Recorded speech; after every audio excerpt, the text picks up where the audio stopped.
Hi, my name's Hrydai. In this presentation, I shall be covering the following four sections. Section 1, Personality in Sport, to demonstrate my understanding of the effects of personality and motivation on physical and organised sporting activity. Section 2, Arousal, Stress and Anxiety, to demonstrate my understanding of the impact of arousal, stress and anxiety on sports performance. Section 3, Group Dynamics in Sport, to explain four different factors which contribute to the psychology of group dynamics. Section 4, Psychological Factors and Exercise, to explain three psychological factors that affect people in exercise environments. There are a range of conventional approaches to personality and its effects on sports performance. In this presentation, I will firstly analyse three conventional approaches to personality and their effects on sports performance. Trait theory. These theories suggest that people have different characteristics which impact how they behave in sports. Einstein proposed that people can be categorized into two types. Firstly, introverts. Introverts do not like attention. They want quiet environment and activities that require concentration. This type of person would stay away from team sports and competitive situations. They prefer individual sports like running or golf. Secondly, extroverts. These people do like to be the centre of attention and don't want to concentrate too much as they get bored. This type likes team sports that are fast paced, such as football or rugby. Another theory suggests two different types of personality, neurotic and stable. 1. Neurotic. These people tend to be excitable, anxious and restless, and they can often be seen as unstable and emotional. 2. Stable. These people tend to be more stable with their emotions. They are easygoing and not easily upset. The theories above argue that environmental factors don't have much impact on people's personality and traits are the most important. I would argue that the trait theories are too simple and that there are more than just two types of people. Also, these theories don't really explain how people's behaviour can change over time or in different situations, like a person who is really motivated in PE lessons but isn't in English lessons. Some sports psychologists split personality traits into two different types. Type A. This type lacks patience, is competitive, is highly motivated, not very tolerant and determined. These are seen as the attributes of successful sports people. Type B is more tolerant, more relaxed, and they are reflexive and imaginative. These are seen as the attributes of more creative people. Trait theories are interesting, but people are rarely just one type. Most of us change moods a lot, so is personality always the same? The examples on the slide, Gerard and Ali, both seem to have extrovert personalities, but both were successful in very different sports, so perhaps trait theories are too simplistic. Situational approach. These theories argue that a person's behaviour is as a consequence of environmental factors, and personality isn't just a single trait, it changes based on the current and previous experiences. One such theorist is Bandura, who argued that people learn in two ways. 1. Modelling. When we observe what others do and copy them, especially when people we observe are similar to us. 2. Reinforcement. When we are rewarded for something, this reinforces behaviour and we are more likely to do it again. There are 4 stages of observational learning that show how modelling impacts personality and behaviour. Number 1. Attention. The person must pay attention to the model, and if the person has respect for the model or the model is successful, then attention will be enhanced. 2. Retention. The person must be able to retain and recall the observed behaviour. 3. Reproduction. The person must be physically capable of the skill they are observing. And 4. Motivation. The person must be motivated to go through the necessary stages of modelling. Interactional approach. The third approach takes both the situation and the person's personality traits into account and suggests the person's behaviour is the consequence of the interaction between the personality traits and environmental factors. Behaviour is a function of personality and the environment. B equals F, PE. Martin's schematic view. This is widely accepted by sports psychologists.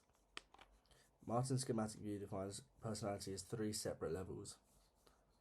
Psychological, or the real you, what you believe in, your interests and attitudes, and this is thought to be fairly stable. Typical responses, how you usually respond to a situation, for example, getting nervous when playing a certain sport, or getting shy when meeting new people. Role-related behaviour, based on the current circumstances, is the most changeable aspect of a person's personality, as circumstances are constantly changing, meaning so is your role-related behaviour. So a sports person's personality, e.g. extrovert, how they respond plus how they respond in a situation, e.g. a home game, plus the role they are playing, e.g. the team captain, equals how they will perform.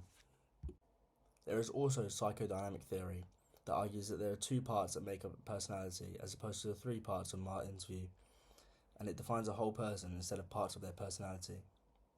Conscious, also known as your ego, the conscious part of personality can often be seen in sporting situations. For example, a striker may choose not to take a penalty due to fear of missing and letting down his team. Unconscious, also known as your instinctive drill, this part of a person's personality is what makes them act without thinking.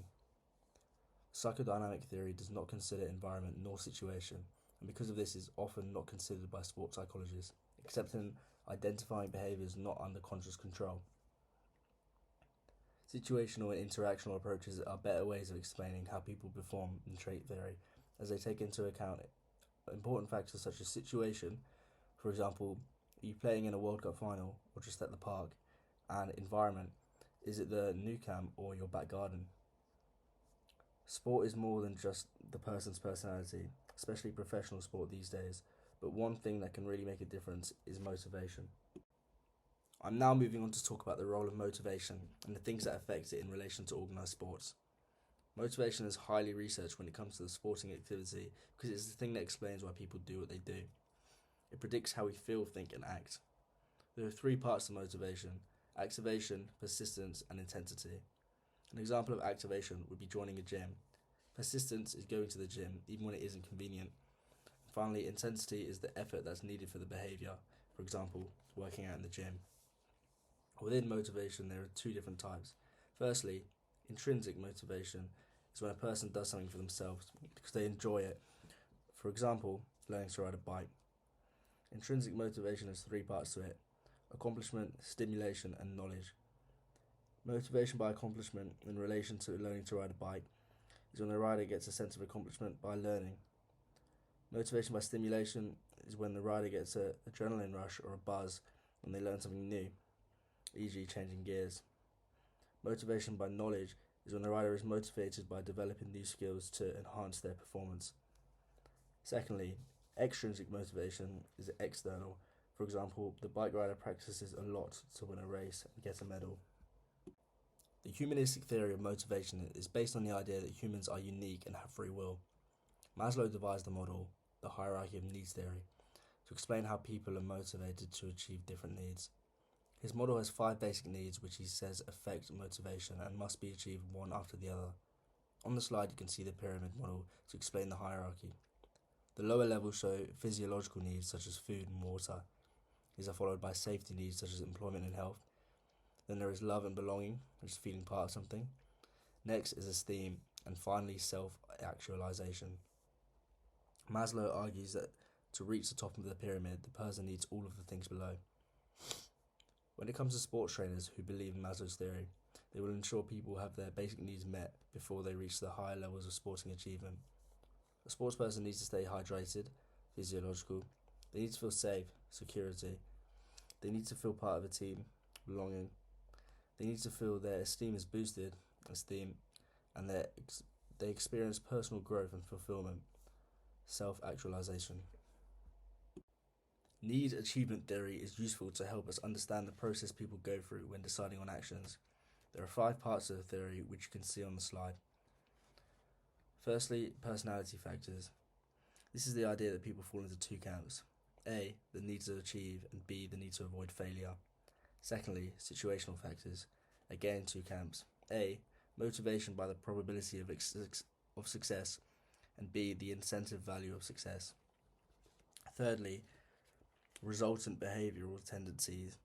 This theory says that a person will either seek out success, i.e. a challenge that they think is within their ability, or avoid failure, i.e. choose easier tasks and not challenge themselves. Fourthly, emotional factors. A, focus on pride in a person's achievement, and B, focusing on the shame of their failure. Finally, achievement behavior, which is how the person reacts to the previous four factors.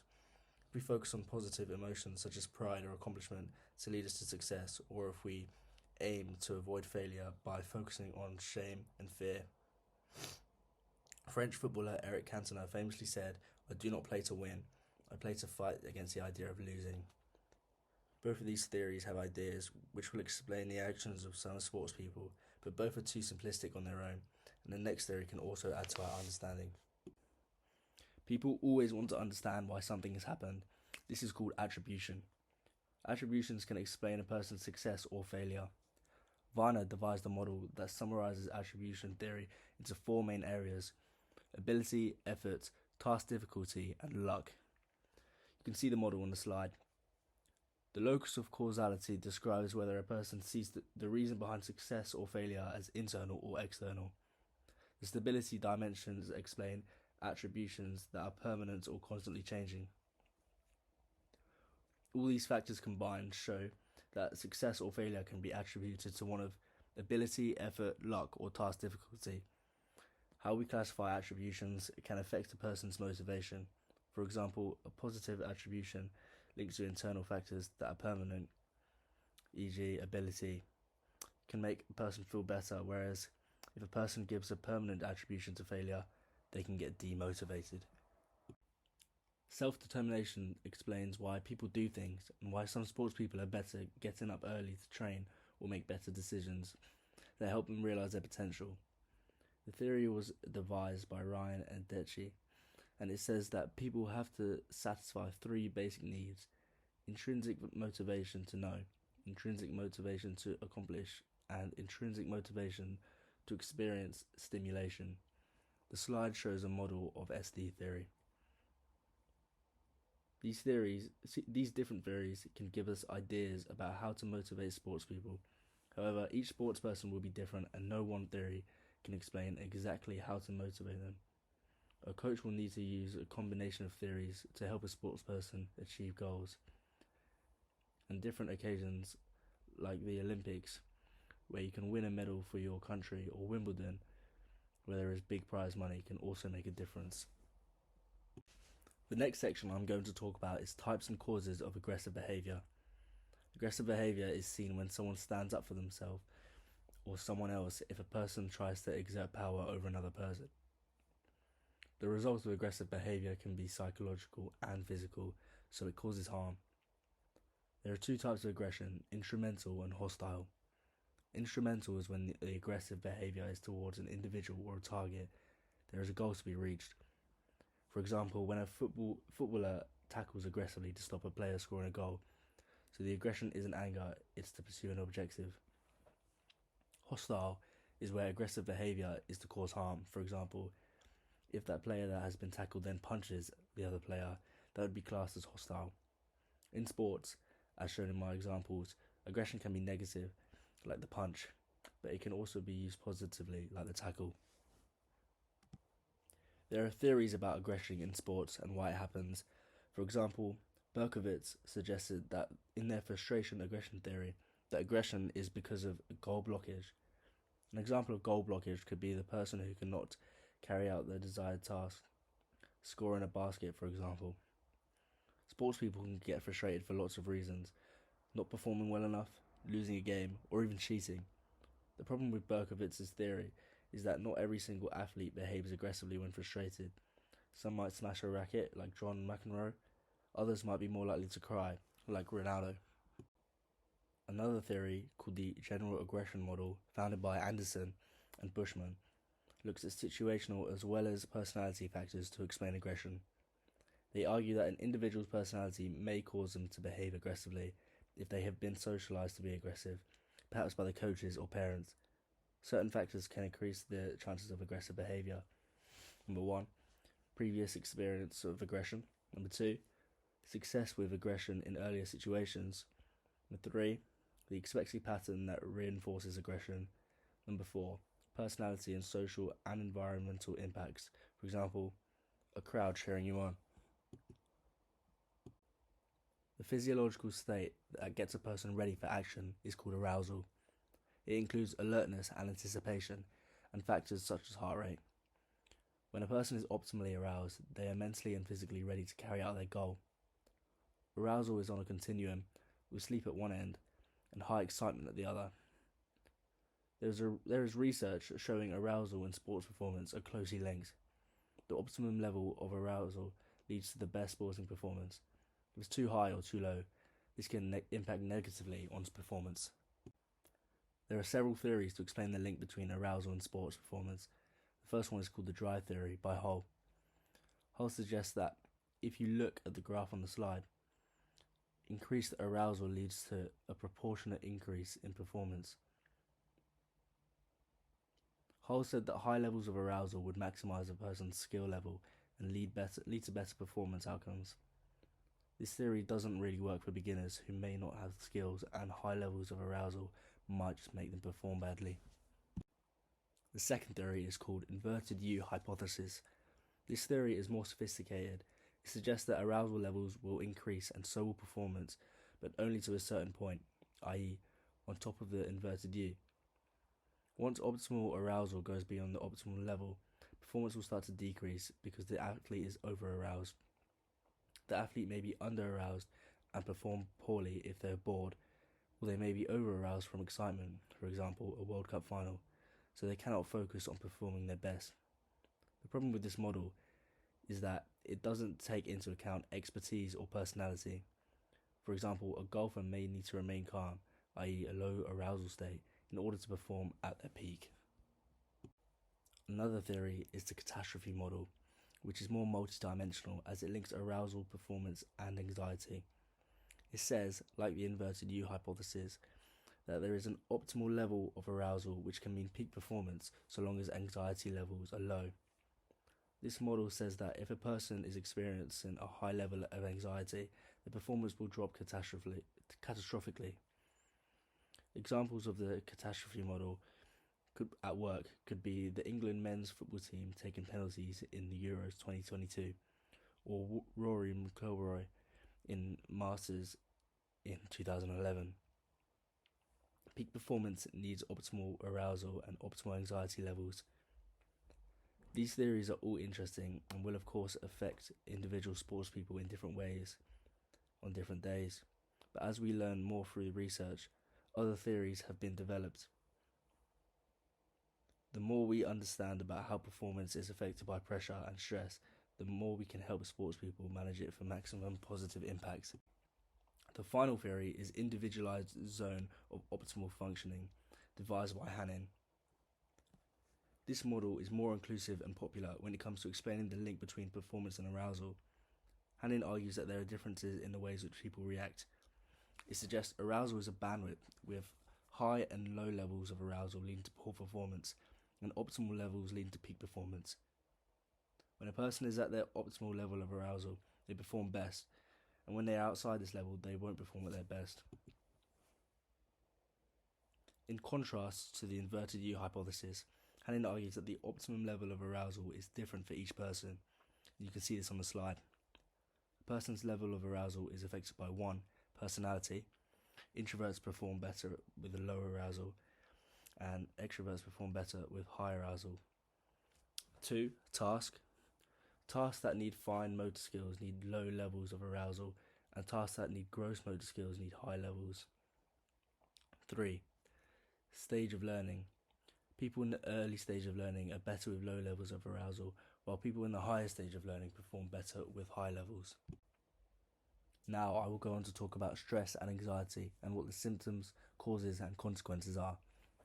There are 2 types of stress, eustress and distress. Eustress is a positive type of stress that can help performance. This kind of stress can make a person feel fulfilled. It's a positive feeling. People may even seek out stressful situations to get a sense of fulfillment.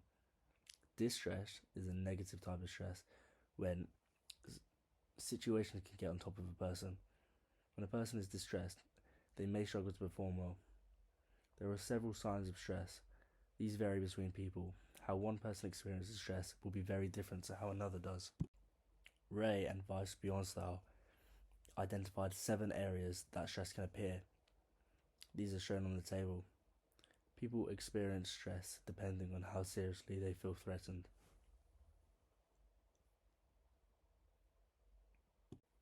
Two parts of the body's nervous system control the way we respond to stress. These are the sympathetic nervous system and the parasympathetic nervous system. See slide. The sympathetic nervous system is the fight, flight, or freeze response. It gives the person the energy they need to deal with the stress. The parasympathetic nervous system helps the body to relax.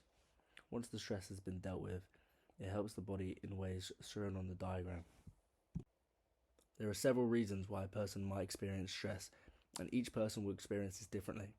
An internal factor might be lack of sleep or being ill, and an external factor may be your environment, for example, noisy neighbours.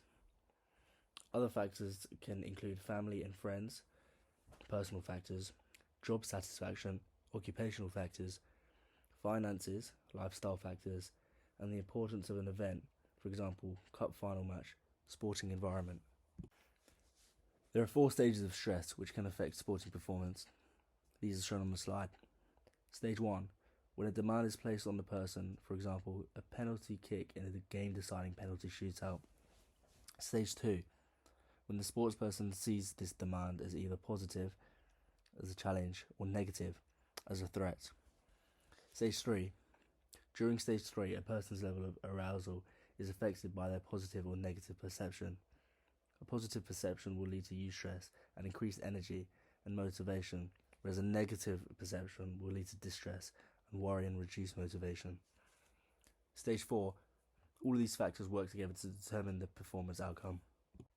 There are 2 types of anxiety. One is a temporary emotional state anxiety, and the other is more of a behavioural tendency, trait anxiety. State anxiety is temporary and in a given situation, for example, converting a try in a rugby match. Within state anxiety, there is cognitive state anxiety, which describes the amount that a person worries, and somatic state anxiety, which is the perception of the physiological changes taking place in a situation. Trait anxiety can arise even when a situation is not threatening, for example, a person who worries a lot in different situations. The symptoms of anxiety vary from person to person and between situations. There are cognitive, behavioural and physiological symptoms, as you can see from the table. Causes of anxiety vary but can include a fear of failure, negative feedback, injury or perceived expectations. The effects of anxiety on performance can also be varied. For example, too much worry and negative thought patterns can cause bad decision making and poor concentration, which won't help performance. However, some symptoms of anxiety, such as breathing rates and increased blood flow, can be good for performance, so long as the person doesn't perceive these changes as anxiety, because they can improve things such as speed. Coaches need to help athletes manage their stress and anxiety to maximise their performance, and in group sports this can be even more complex. A group is 2 or more people who share an identity and work together to achieve a goal. The study of group dynamics is all about the behaviour patterns and attitudes of groups and how they interact. For a group to succeed, the interactions need to be optimized. Certain factors can affect group dynamics. Groups go through stages of development. Tuckman, 1965. Stage 1 is the forming stage, where people become familiar with one another and decide whether they'll fit. People will establish their roles within the group and a leader will emerge. Stage 2 is the storming stage. This can be seen as the most critical stage of group formation, often associated with competitiveness and or conflict as different personalities emerge. Quite often people will question the authority of a leader. Cliques or subgroups can also form at this stage. To get through this stage, people have to overcome obstacles and accept differences as they work through conflicts. If at this stage conflict is not resolved, it can cause long-term difficulties for the group. Stage 3 is the norming stage. It is reached when conflict is resolved and a group identity is formed. People realise that they share common goals and agree. The final stage is the performing stage. This is where the group work together towards goals and function as a unit. It is only reached once the previous 3 stages have been worked through. Team development is a key part of group dynamics. If a team does not develop, they are just a group of individuals rather than a team. One of the problems with groups is a phenomenon known as social loafing. This is where people put less effort in because they're in a group. It can cause poor productivity and group tensions. It is caused by 4 things. Group size. Larger groups equal more loafing because people can hide. Low motivation. People who lack motivation can engage less. Sense of contribution. If a person feels unable to contribute successfully to the group, then they are less likely to contribute. Goal value. If certain people felt that the goal of the group is low, then they would be less likely to participate. The same is true if they felt the goal was too high. Cohesion is the likelihood for a group of people to stick together to achieve a goal. The more cohesion a team has, the better their performance. There are 2 types of cohesion: social cohesion and team cohesion. Social cohesion describes how well the people in a team enjoy each other's company, and team cohesion describes how well people work in a team together to achieve goals. Karen identified 4 factors that affect cohesion. Environment. Groups that are closer together tend to be more cohesive. Leadership. This style of leadership can help teams be more cohesive. Personal. If people have similar characteristics such as social background and levels of commitment, the team will be more cohesive. Team. If a group stays together for a long time, relationships develop and they will be more cohesive as they share successes and failure together. An example of this can be seen with the England women's football team, who played together, winning and losing for many years, and have more success in recent years with the Euros and World Cup final in 2023. An effective team climate has the following characteristics: effective communication, clearly defined roles, minimal changes, group identity, able to set goals, both individual and group. This can be seen in teams such as the Lionesses. Group dynamics are interesting, but what affects people's own beliefs about keeping fit and training regularly?